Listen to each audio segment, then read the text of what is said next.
not use pragmatic interests of its country at the cost of the promotion of extremism elsewhere in the world.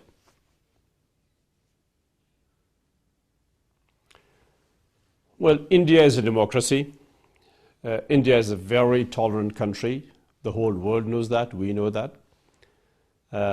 It's a wise country. It's a huge country.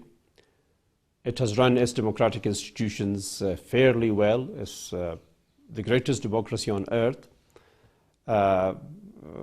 And it recognizes its place in what Pakistan is doing. And that's what India has resorted to now.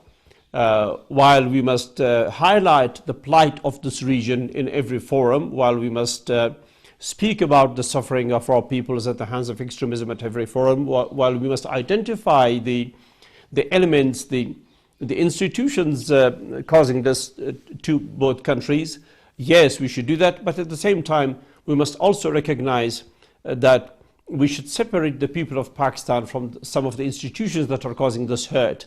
And seek. I fully agree. Unfortunately, our opportunities for growth in this region, our prospects for a better future are all threatened by terrorism. And unfortunately, very unfortunately, it's coming to us from our neighbor in Pakistan. We all hope that will end. Absolutely, absolutely, and not only today, but for a long time, the threat of terrorism coming to us from our neighbor in Pakistan has been the most serious challenge to our growth, to our economic well-being, and to our stability. We have been calling for a long time in Afghanistan for the world to recognize the source of suffering for the Afghan people, to be in the sanctuaries beyond Afghanistan, in the training grounds beyond Afghanistan, in the motivation factors provided to terrorists outside of Afghanistan, and the financial resources coming to them from outside of Afghanistan. All of these sources, the sanctuaries, the training grounds, the motivation factors, the financial resources were coming to them in Pakistan and through Pakistan. Therefore, our voice in this regard is an old one and a repeated one. As all other nations, India too has the right to defend itself. India has already shown a lot of patience. You must have heard me repeatedly over the past 15 years on my pleas to the international community and to our brothers in Pakistan that sanctuaries must end operating from Pakistan and that we must do something about the sanctuaries training terrorists and sending them towards us in Afghanistan and now also towards India. And this is something that I have been asking for, especially the Americans, to do for a number of years. Repeatedly, this is one of the issues that caused me to confront the United States for not doing anything beyond our borders, for bombing places in Afghanistan where civilians got hurt, and not going to the sanctuaries beyond Afghanistan. Therefore, India has right to defend itself, and to hit terrorist sanctuaries where they are trained is a legitimate action, something that we have been asking for. Of course, we must differentiate between the people of Pakistan who are equally suffering at the hands of terrorism, and as we are suffering, the people of Pakistan must be respected and protected, but sanctuaries must be removed. Here we must differentiate between the people of Pakistan, a great majority of whom want peace in this region, with India, with Afghanistan, and prosperity for their children, and those in Pakistan who are promoting and using extremism as a tool of policy. Those who are doing this definitely must be called in the same manner, but the people of Pakistan and the country of Pakistan, of course, we should respect and help.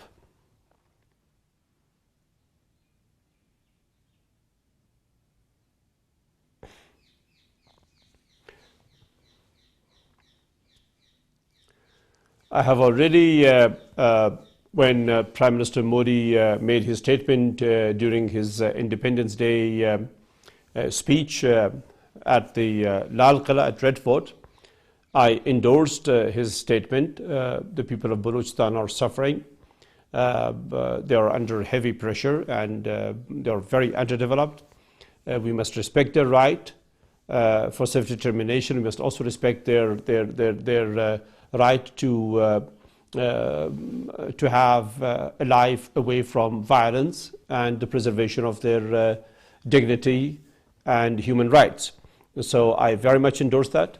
And when they need help, they must be given help. Now that some of them have asked for political asylum in other countries, it's for those countries to decide, it's for India to decide. But as far as a human-to-human concern is concerned, I am very much with them, and I would give them all the protection that one could.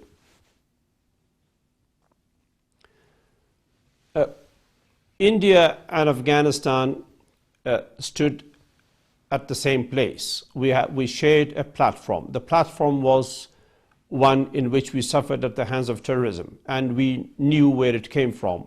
Therefore, the decision in both countries was for a common concern and towards seeking a solution.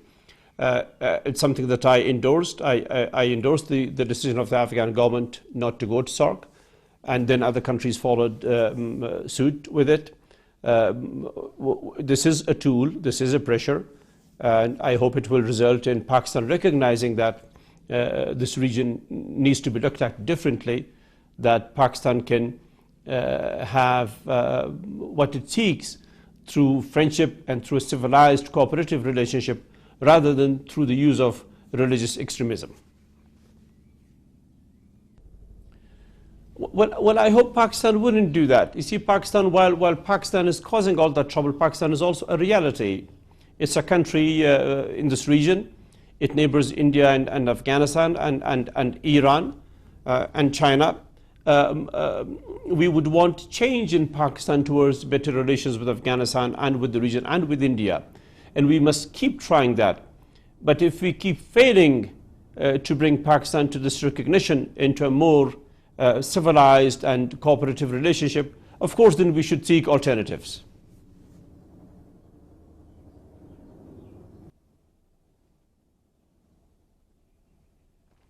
We inevitably will have to do that if things don't change.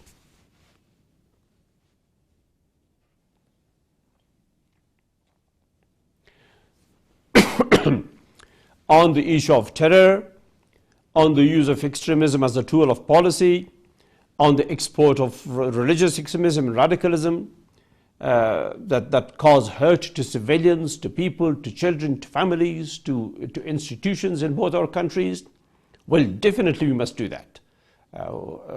What else can we do but to seek all means available to us to free ourselves from this curse that's coming to us? So yes, definitely, surely India and Afghanistan must join hands in bringing this atrocity to an end.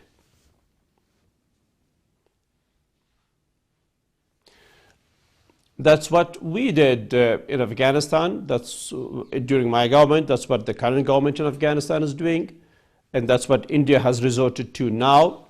While we must highlight the plight of this region in every forum, while we must speak about the suffering of our peoples at the hands of extremism at every forum, while we must identify the elements, the institutions causing this to both countries.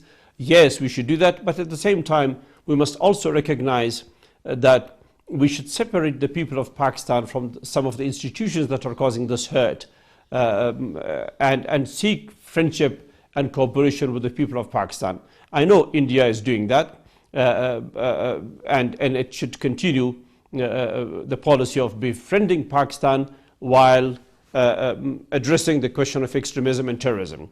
Now, having said this, we must be extremely vigilant and making very, very clear that those institutions in Pakistan who export extremism and terrorism, that they are also, by doing so, working against the people of Pakistan.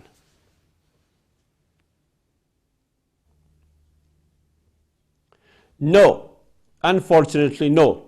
That is extremely difficult.